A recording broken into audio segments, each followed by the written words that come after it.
आज का हमारा लेक्चर आर्टिकल 19-20 पर आधारित रहेगा, लेकिन हाँ, वीडियो को देखने से पहले चैनल को सब्सक्राइब करें, बेल आइकन को प्रेस करें और ज्यादा से ज्यादा शेयर करें। आज हम बात करते हैं स्वतंत्रता के अधिकार के संबंध में। स्वतंत्रता के अधिकार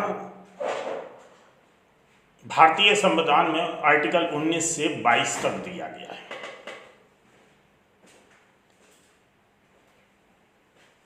भारतीय संविधान व्यक्ति की स्वतंत्रताओं का संरक्षण करता है। प्रारंभ में हमने देखा था कि 7 प्रकार की स्वतंत्रताएं दी गई थी, लेकिन वर्तमान में इसके तहत 6 प्रकार की स्वतंत्रताएं आती हैं। आर्टिकल 19 की जो 7वीं स्वतंत्रता थी, संपत्ति अर्जन या धारण करने का अधिकार, वो 44 अमेंडमेंट 1978 में उसे समाप्त कर दिया गया और उसे आर्टिकल 300A में रखकर विधिक अधिकार बना दिया गया। यहां पर हम यह देखते हैं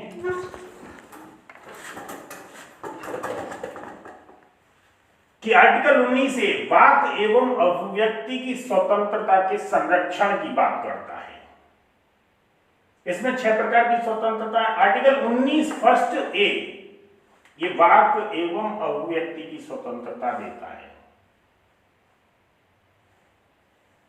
वाक एवं अभिव्यक्ति की स्वतंत्रता देता है, अर्थात किसी भी व्यक्ति को अपनी भावनाओं को व्यक्त करने का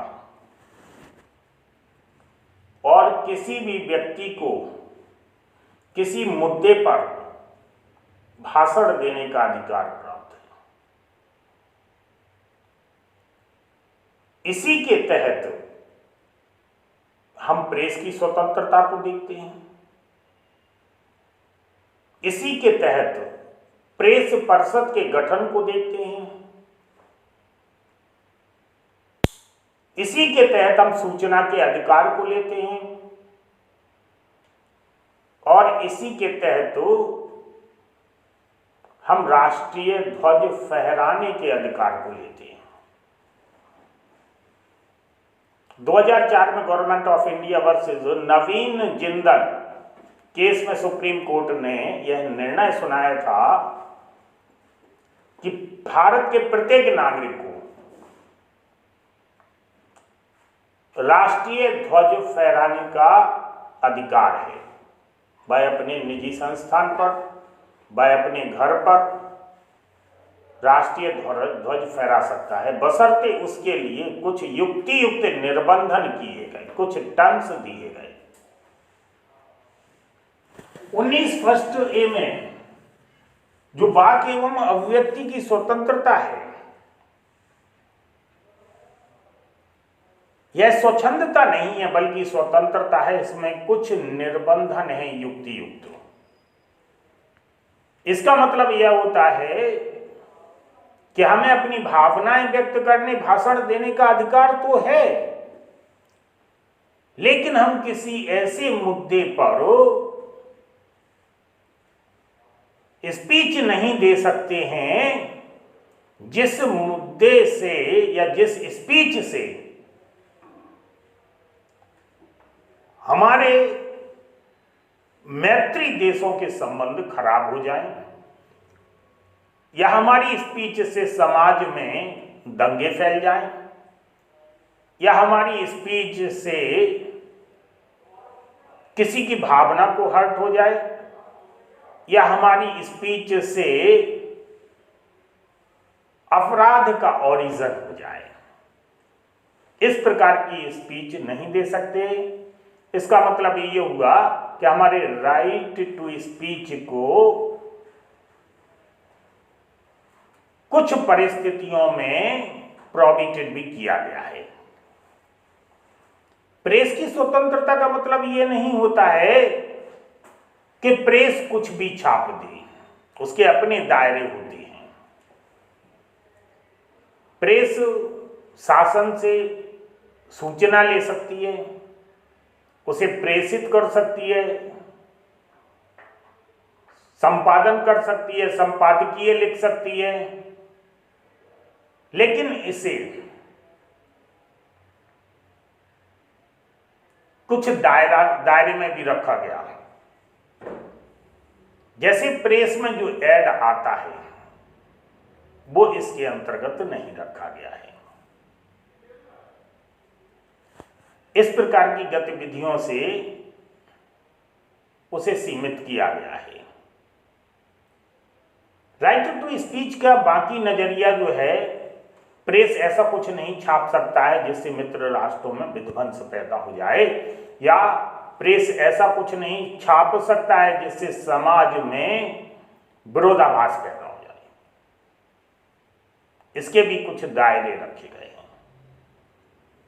इसके बाद हम सूचना के अधिकार की इसी के तहत बात करते हैं।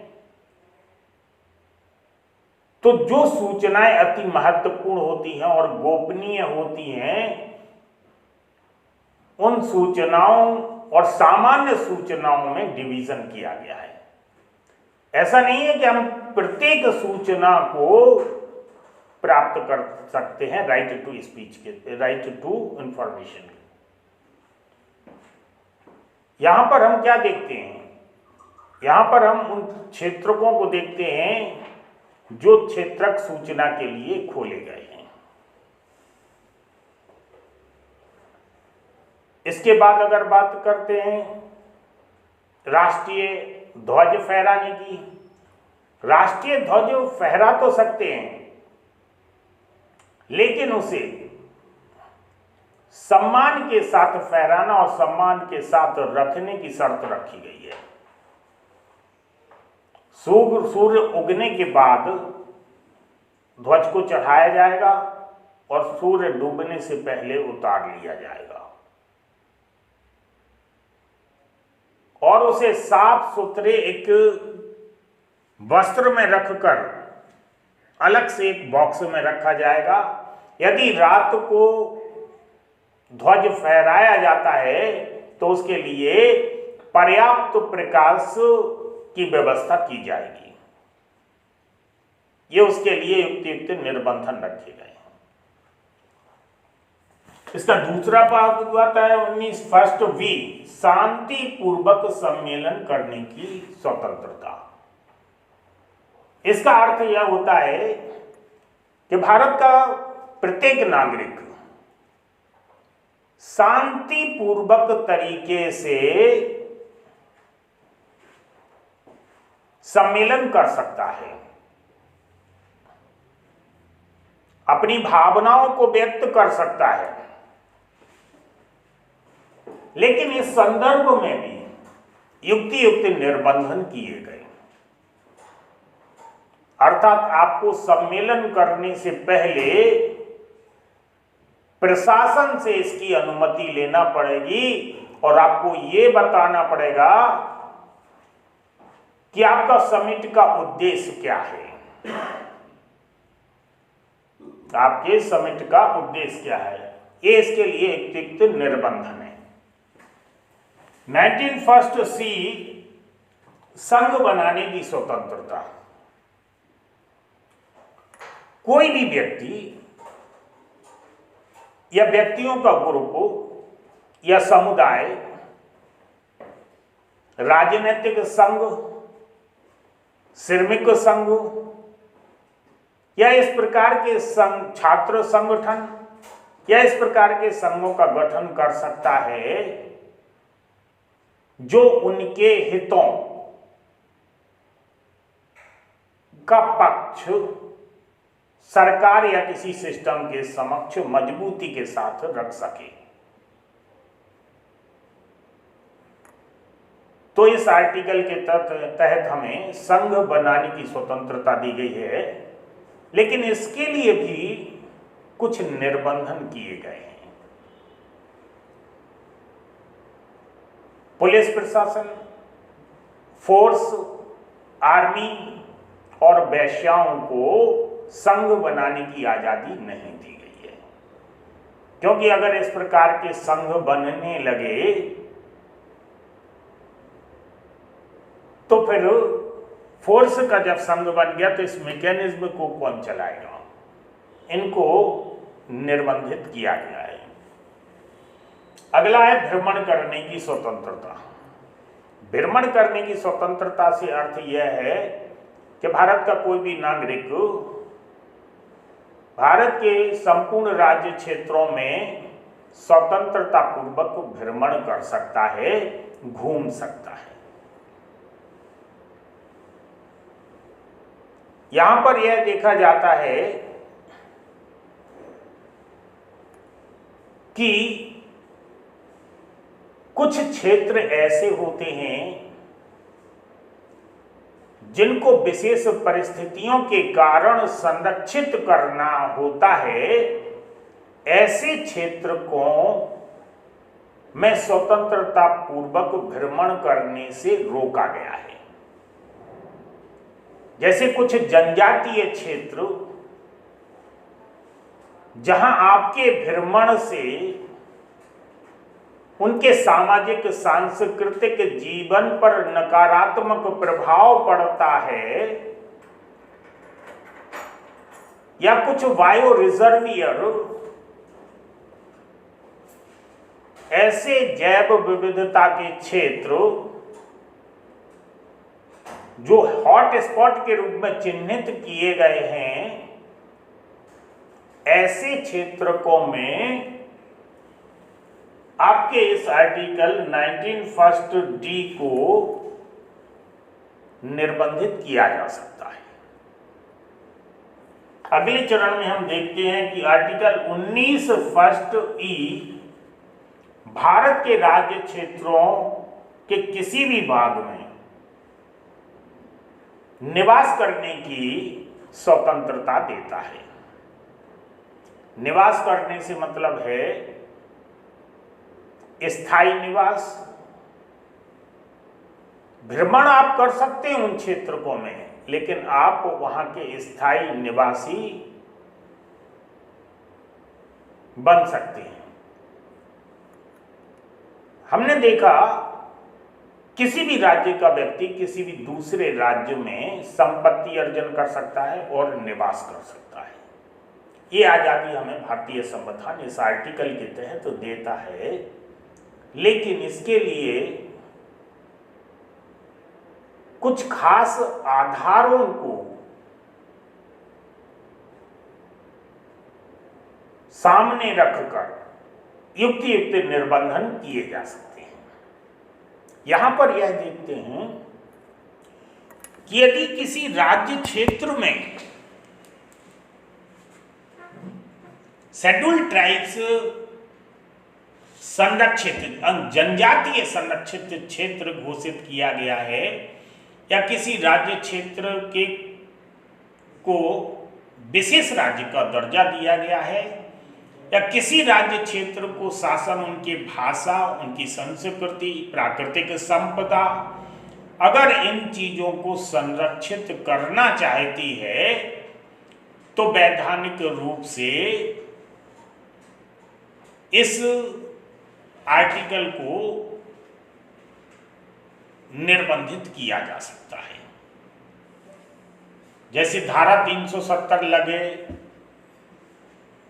रहने के कारण जम्मू कश्मीर में स्थायी निवास, नॉर्थ ईस्ट के राज्य और हिमाचल प्रदेश और उत्तराखंड में स्थायी निवास को एक सीमित दायरे में निर्बंधित किया गया है।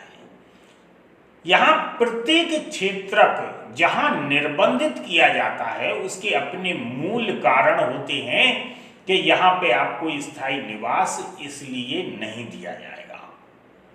जो उनके बेसिक या मूल कारण होते हैं वहाँ पे शो किया जाता है कि हम इस चीज को प्रोटेक्ट करना चाहते हैं, इस सिस्टम को या इस संपदा को या भाषा को, शैली को, कल्चर को प्रोटेक्ट करना चाहते हैं, इसलिए निर्बंधित किया जाता है।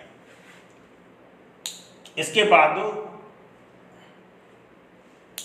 व्यापार कारोबार करने की आजादी। भारत के संपूर्ण भूभाग में कोई भी व्यक्ति व्यापार कर सकता है, कारोबार कर सकता है, अपनी जीविका चला सकता है। इस प्रकार की पूर्ण आजादी दी गई है। लेकिन जनता के हितों को ध्यान में रखते हुए उसके लिए आवश्यक योग्यताओं का निर्धारण किया गया है। जैसे यदि कोई व्यक्ति वकालत करना चाहता है या कोई व्यक्ति डॉक्टरी करना चाहता है, तो उसके लिए संबंधित डिग्री की अनिवार्यता को आवश्यक माना गया है। हम इन स्वतंत्रताओं को इसी नजरिए से देखते हैं। अब तक हमने आर्टिकल 19 में जो 6 प्रकार की स्वतंत्रताएं थीं, इन पर चर्चा की है। अगले चरण में हम आर्टिकल 19 का सेकंड पार्ट आपको समझाएंगे। आर्टिकल 20 में अपराधों के लिए दोष सिद्धि के संबंध में निम्न संरक्षण प्रदान किए गए हैं। अर्थात यदि कोई व्यक्ति विधि के तहत दोषी माना जाता है, तो उस व्यक्ति को अपने बचाव के संबंध में किस किस प्रकार की संरक्षण दिया गया है, यहां पर देखते हैं। आर्टिकल 20 के तहत फर्स्ट पार्ट में किसी व्यक्ति को तब तक अपराधी नहीं माना जा सकता है जब तक कि उस व्यक्ति ने किसी प्रचलित विधि का उल्लंघन ना किया। अर्थात इसका अर्थ यह हुआ कि यदि किसी व्यक्ति ने प्रचलित विधि का उल्लंघन किया, तब उसे अपराधी माना जा सकता है। सवाल ये उठता है कि अगर कोई व्यक्ति किसी ऐसे कार्य को करता है जिस कार्य के संबंध में कोई विधि ही ना बनी और उस कार्य से किसी कम्युनिटी का, किसी व्यक्ति का, प्राकृतिक संपदा का या किसी न किसी रूप में कोई डिस्टरबेंस हुआ है, तो क्या उसे अपराधी माना जाएगा? तब इस संबंध में उस व्यक्ति को न्यायालय में निर्णीत वाद के आधार पर ही दोषी या निर्दोष माना जा सकता है। ऐसे मामलों में पुलिस प्रशासन या जिस सिस्टम को उसे न्यायालय में पेश करने का अधिकार दिया गया है, वह सिस्टम उसे न्यायालय में प्रस्तुत करता है और उसका निर्णय न्यायालय के द्वारा दिया जाता है। जब संविधान बना होगा और तब से लेके अब तक या जैसे जैसे विधियों का निर्माण हुआ होगा तब से लेके अब तक स्वाभाविक सी बात है कि नए नए मामले आए होंगे। कभी किसी ने कल्पना में नहीं सोचा होगा 1949 के आसपास कि कोई मोबाइल आएगा, साइबर क्राइम होगा। कभी न कभी तो इस प्रकार के पहले केस आए होंगे जिन केसों के संबंध में बाद न्यायालय पहुंचा होगा। कभी न कभी तो न्यायालय को इसके संबंध में निर्णय देना पड़ा होगा। इस प्रकार की चीजों के लिए या इस प्रकार के अपराधों या कृत्यों के लिए न्यायालय को विश्लेषण करने का अधिकार है। दूसरे भाग में एक अपराध के लिए किसी व्यक्ति को एक से अधिक बार दंडित नहीं किया जा सकता है। अर्थात जो उसने अपराध किया है विधि द्वारा जो विधान किया गया है या निर्धारित किया गया है तो उसे एक ही बार दंडित किया जा सकता है। देखा होगा व्यक्ति कई अपराध करता है एक ही चरण में, जब अदालत उसको दंड देती है तो अलग अलग धाराओं के लिए अलग अलग दंड देती है, लेकिन वो सारे के सारे दंड एक साथ चलते हैं। किसी अपराध के लिए 5 साल सजा, उसी व्यक्ति को 7 साल सजा, उसी को 12 साल सजा, तो वो सजाएं उसकी प्लस होके नहीं चलती हैं, एक साथ चलती हैं और जो अधिकतम होती है वो वहां तक निर्धारित होती है। किसी व्यक्ति को विधि के द्वारा जो दंड निर्धारित किया गया है उससे अधिक बार या उससे अधिक दंड नहीं दिया जा सकता है। अर्थात जिस अपराध के लिए जो दंड निर्धारित है उतना ही दंड दिया जाएगा। अगले चरण में 4th में देखते हैं किसी अभियुक्त को स्वयं के विरुद्ध साक्ष्य पेश करने के लिए बाध्य नहीं किया जा सकता है।